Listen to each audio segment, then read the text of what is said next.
Hello అందరికీ ఈరోజు summer special చల్లని బాదం మిల్క్ మనం ఈజీగా ఇంట్లోనే ఎలా తయారు చేసుకోవచ్చో మీతో షేర్ చేస్తాను పదండి.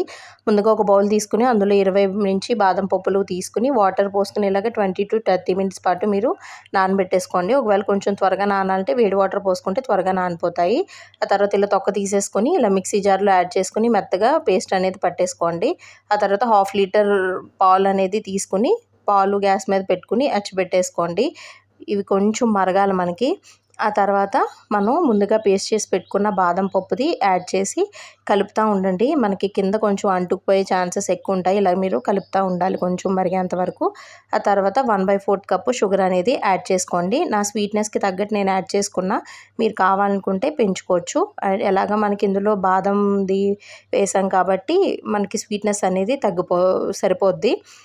ఇలాగ ఒకసారి కలిపేసుకుని ఆ తర్వాత కొద్దిగా ఇలాచీ పౌడర్ అనేది కూడా యాడ్ చేసుకోండి. ఇలాచీ పౌడర్ యాడ్ చేసిన తర్వాత మనకు ఒక మంచి ఫ్లేవర్ అనేది వస్తుంది.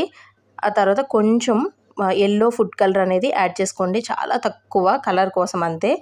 యాడ్ చేసుకొని ఇలా ఒకసారి కలిపేసుకొని మీరు ముందుగా కట్ చేసుకుని పెట్టుకున్న బాదం పప్పును కూడా ఇందులో యాడ్ చేసేసుకోండి. యాడ్ చేసుకుని ఒకసారి కలిపేసుకుని ఆ పాలు చల్లారిపోయాక ఇంకా మీరు ఫ్రిడ్జ్లో పెట్టేసుకోవడమే.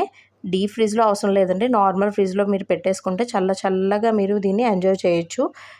ఇలాగా సర్వ్ చేసుకొని మీరు ఎంజాయ్ చేయండి. మరొక మంచి వీడియోతో మళ్ళీ కలుద్దాము. Please do like, share and subscribe. Thanks for watching. See